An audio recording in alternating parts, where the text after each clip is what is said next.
A life-changing moment at the finish line of the Irving Marathon. Brittany, this is for real. They're doing CPR and they're about to perform AED on him. You know, you kind of go back and forth in your mind of going, is he gone?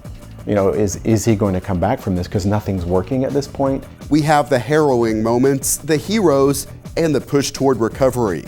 It's a special story you will want to see. This is Kaiser. I mean, these dogs need help. This is the best way. I gotta get this dog. That's my dog. Hundreds of happy pets are in new homes. We are at the Animal Care campus for Clear the Shelters.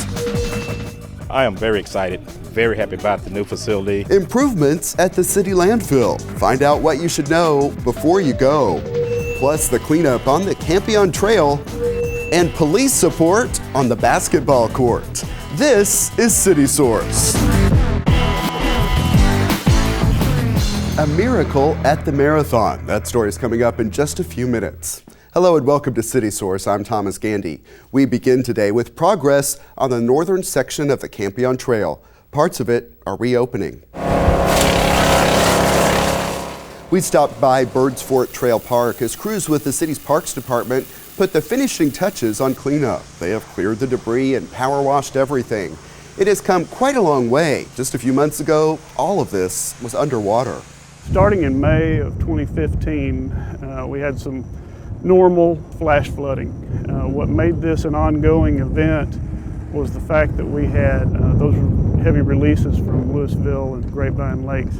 That was the thing that made this so unique, is that not only did we have flooding to deal with, but those lakes being over conservation pool made the Corps of Engineers have to constantly dump more water on us. Even though some of this area is reopening, there are a few spots that will remain closed. You can see the reason why at this location as our crew crossed the barricade and saw some permanent damage to the trail. The nature trails and the overlooks, we had a lot of erosion from the banks of the river getting out of their banks and doing damage there. We have damage, and then we also have just some areas that are unsafe that we'll keep isolated. There is no set time frame for when everything in the northern section of the Campion Trail will again be available for use. Meanwhile, we continue to follow the aftermath of the tragic killing of law enforcement officers. Members of the Irving Police Department Honor Guard traveled to Baton Rouge to pay respects to fallen officers there. I asked Irving Police Chief Larry Boyd whether this violence against police is leading to changes locally. One of the things that we try to be very careful about is talking about tactics and operational issues in the public. So absolutely, we're very aware of what's going on. We're very aware of the issues that we need to work to address. We have done that. It's a continual assessment. One of the things that we recognize is that we want to reach out to our community, because ultimately what makes communities safe is the lack of tension. And more groups are also showing support for Irving officers. We covered a special basketball game involving police at the Islamic Center of Irving.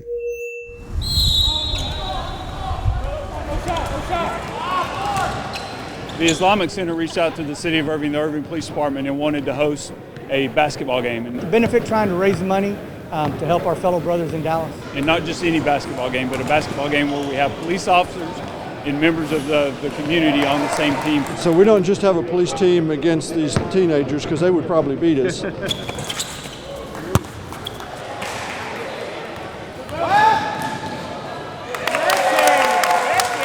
I think it's important for the entire community to come together whenever there's a tragedy like that. And it's really important because it gives us an opportunity to band together with them in the community and to show that we're all supporting each other. I think that there is this feeling that there's a separation between law enforcement and the Islamic community.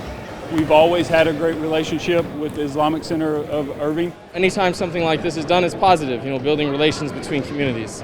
We want to show all segments of our community that we're all part of the same team, and so this helps build the bond here. What we want to show is that we all support each other. We need to reach out, we need to forge those relationships, and we need to make sure that that trust remains.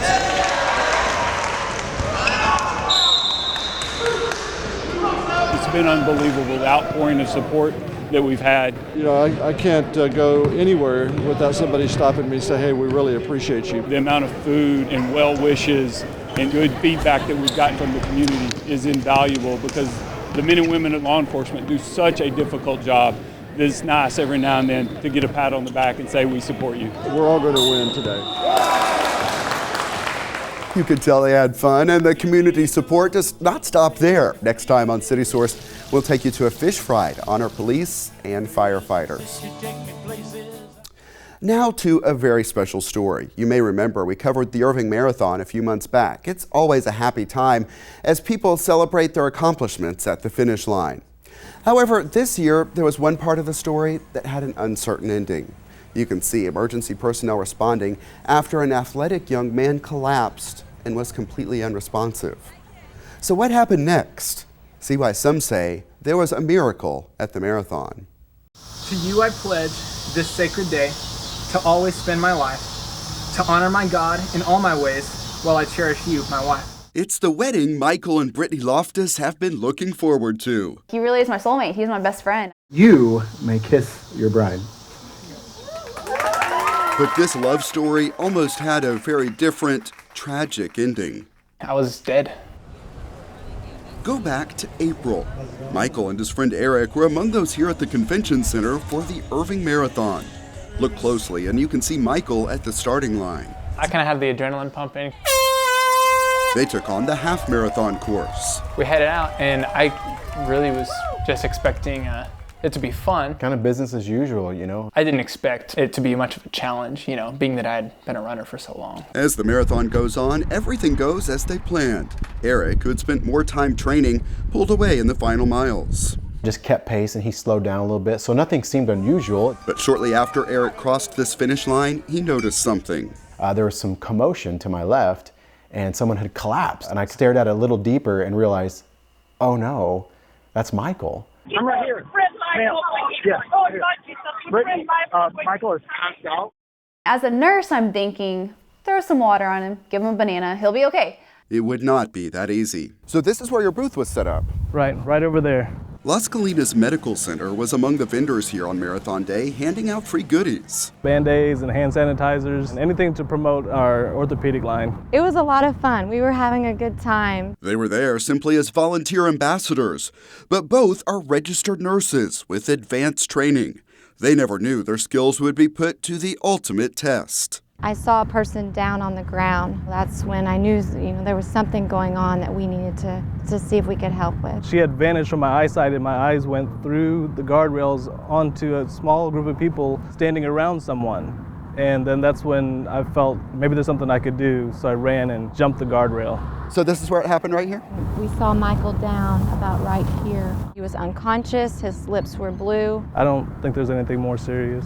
Once we determined he didn't have a pulse, then it was a game changer. I had started CPR and then Laura had took off. That's when we ran to the truck to see if we could get an AED as quickly as possible. All of our frontline equipment and our reserve ambulances and engines and trucks. It's a monitored defibrillator. They put that defibrillator to work and more Irving firefighters respond. We got a call for an unconscious person at the convention center. You know it's serious. You know it's serious when they say that. You kind of go back and forth in your mind of going, is he gone? Is he going to come back from this? Because nothing's working at this point. Brittany, this is for real. Michael they're doing CPR and they're about to perform AED on him. EMS personnel had arrived and they were starting to kind of take over, and then we were putting the electrodes on him. It wasn't probably until after the shock was delivered and we saw some movement. They figure he had been completely unresponsive for about 3 minutes. Once we delivered the shock, he started to come around, started kind of flailing his arms and his legs. He had signs of life again. So they get Michael ready to go to the hospital. We had 3 paramedics in the back working him at the time we're making the transports. He was talking to us before we got to the hospital. He knew his name. He knew at that point where he was, but wasn't sure what had happened. Woke up in the intensive care unit at Parkland Memorial Hospital in Dallas, and they said, man, you died for 3 minutes, and they had to resuscitate you. And the Word was with God, and the Word Was God. Michael does not remember everything from that day, but he and those closest to him documented his recovery. Your eyes were kind of rolled up in your head. It was kind of crazy. I don't really know what's happening, but I ran a half marathon today, and then something went wrong with my heart. Nor does failure course through my veins. You can see Michael is already doing better with his then fiance by his side. She was there that night when the doctors came in and said, hey, so we ran these tests on your heart. You know, you got an anomalous right coronary artery, which is a really fancy way of saying that one artery is connected to the wrong part of my aorta. This is nice and flat, and then there's a bump right here. He would need open heart surgery and a long road to recovery. You can do this. Big breath in. All the way up. Soon, he was back on his feet. I feel like running a half marathon right now. And sharing stories of the moments that led up to all of this. My goal was 2:20, 2 hours and 20 minutes. That's a good goal. But I made it in 1:57. Oh. And this is actually the shirt I wore during the race. And after I collapsed, they had to cut it off of me. So now out of the hospital, Michael has many things to remind him of all he went through. When I came out of surgery, you got the huge scar going down your chest. They gave me this heart pillow. And it's so that when you cough, sneeze, or even breathe heavily, you can hold this against your chest. He had his medical team sign it. And then there's Holly and Mike and Julia and James. He shares all of this along with the photos. I'm like babbling on. And videos. I'm gonna let you sleep now, okay? Love you. Because he believes his experience can inspire. I love talking about it, and I love being able to tell people that this really is something God did in my life. Both his faith and relationship grew. Things that most engaged couples don't have to worry about. Life or death decisions, what will happen if it doesn't make it, or what will happen during the recovery. And so it was a very strong and strengthening time for both of us. She was tough, man. She was seeing me in such a lame condition. As they look back, they cannot help but wonder, what if? For example, what if he had collapsed while running in this rural neighborhood where he trained, instead of just a few feet away from experienced nurses? Miracles are a real thing.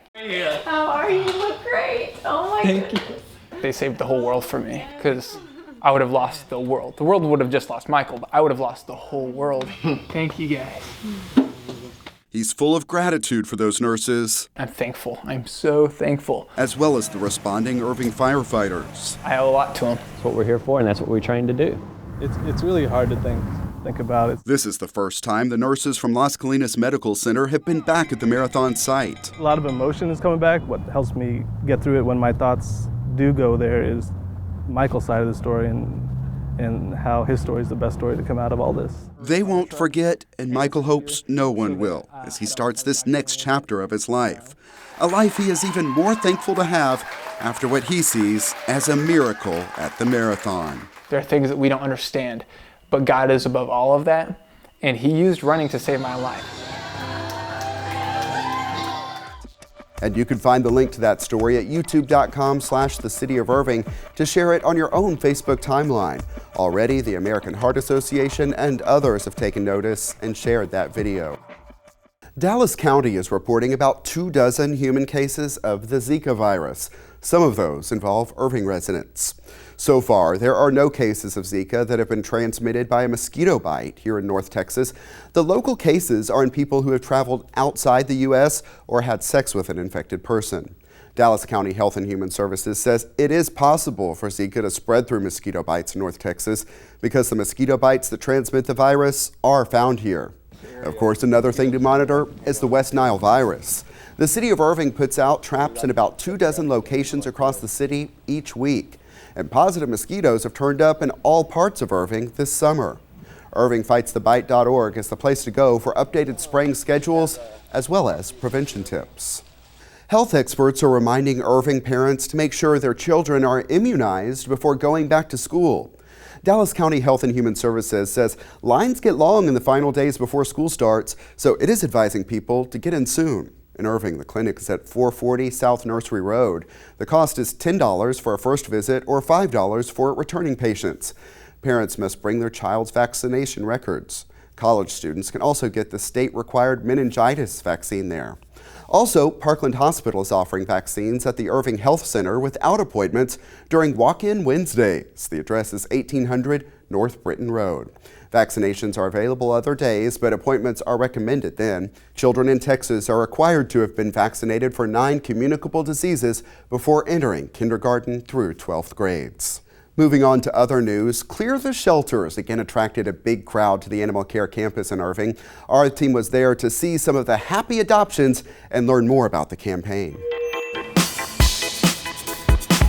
Long before it opens, people are lining up outside Irving's Animal Care campus. Look at this line out the door. It's all for Clear the Shelters. And the goal at the end of the day is to have no more animals available for adoption. The crowd is so big, volunteers let people in small groups. And as they move in, some people know exactly what they're after. You're looking for a small dog? Yeah. Yes. It only takes minutes before some people are finding a match. We found Parker. What about him do you like? The color scheme. This color, he's very playful too. We've been wanting a dog for the longest time, and it's the best time to do it right now. Waived adoption fees and a big publicity push from NBC5 helped draw people here. Animal overpopulation is such a huge problem in the DFW area. So this is a way for us to take the power of television and apply it to a problem and help make DFW an even greater community. It's a good way to get the dogs from the shelters instead of having to go buy one. I see you found one, huh? Yeah. The Clear the Shelters initiative has grown each year. Crowds like this one are common at the 68 North Texas animal shelters participating this year. This event has not only increased adoptions, we've seen more volunteers, we've seen more donations, and people are just more and more aware of animal shelters all over the Metroplex. A lot of the people here have stories to share, special reasons that brought them out. Some are sad. He looked exactly like him. Melina Argueta is recovering from a recent loss. I lost my dog a month ago. It was really hard. It was our first dog. So we're just trying to find something that makes our family full again. And in some cases, probably the happiest dog I've ever met. It is the pets themselves with the notable history. Prince was hit by a car on 114. His back leg was probably the worst I'd ever seen. We weren't sure he was going to survive, and I figured if he was going to pass away, I was going to spend his last moments with him. So I started petting him, and he started wagging his tail. We knew we had to do whatever it was to save his life. Prince did get adopted. And of course, it is not only dogs finding homes. We were thinking about a pet for her, but this one's turned out to be for me. You love her? And I saw her name, that was our cat. So Princess Leia, we're big Star Wars fans. Once people pick their perfect pet, it's paperwork time. Just after they complete their contracts, We did. We got Xavier. Cuddlebug Photography takes pictures of the happy new growing families. You can tell it takes a certain noisy expertise to get the best pose. Perfect. Ben, you are photogenic. David Matthews hopes this dog will help keep his chow at home company. They want to show you love just as much as you want to show them love. He wants to fly. Look out. Some people are shopping for large dogs, and here at the Animal Care campus, this outdoor play area gives them the chance to see how active they are and how they might fit in at home. But sometimes these big dogs can be tougher to place. Sometimes this is the one-shot deal that they get to get out of the shelter because a lot of your bigger dogs are overlooked throughout the year, and they want to be lap dogs too. You can see the small dog cages emptied out inside as people have adopted those animals. She's super nice and friendly. But there are still big dogs waiting for someone special. Some of them show their skill.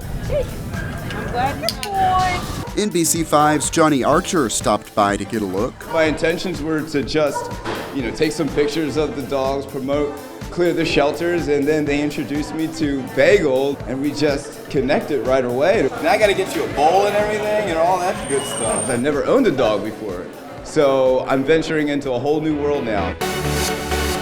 After a busy day with people shopping in every direction, 279 pets were adopted at the Animal Care campus. Across North Texas, the number topped 7,000.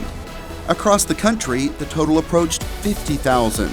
all through a campaign that started here. I can say that I never expected it. I never dreamed that it would get this big. This is the only dog left at the end of the day. Her face says it all. But after a big push on social media, Roxy did find a home a few days later. None of this happens without the support of the community. They hope all of these eager adopters turning out on this day remember that the Animal Care Campus has pets available year-round. Pets that are ready and waiting for good homes. Hopefully people will think of us first when they choose to add to their family. Yeah, always a great event, and pet lovers should stick around because our Pets of the Week are coming up in just a few minutes, so still time to find a pet. People planning to use Irving's Hunter Farrell landfill will need to make note that the entrance has moved. It is now at 110 East Hunter Farrell Road, and that is not all that is new. We got a look at the improvements. Today we're celebrating the grand opening of our landfill administration and scale house building.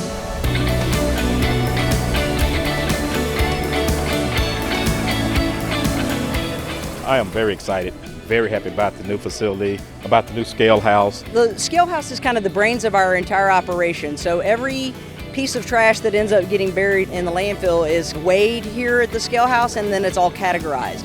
So we know if it's residential waste, if it's commercial waste, if it's recyclables. And it also helps us on our density calculations at the end of the year. The neat thing about this building is that our scales will work either direction. It's a huge improvement. The biggest thing is we're going to be able to improve our customer service. As a customer myself who have been using the landfill for many years, I'm going to look forward to being able to come in and not have to sit on the line. It'll be easy to use, and I think it will really facilitate the operations out here.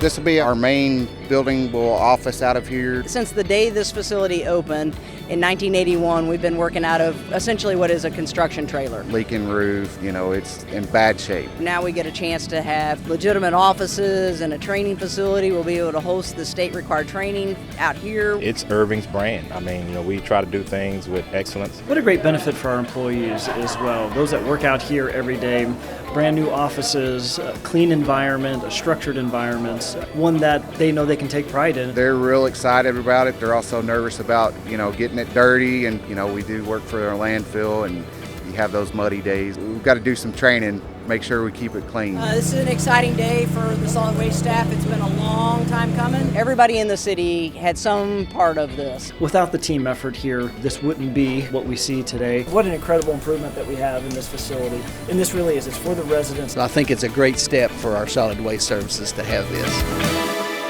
Yeah, and other things to know, the recycling drop-off stations have also relocated to the new location, which again is at 110 East Hunter Farrell Road.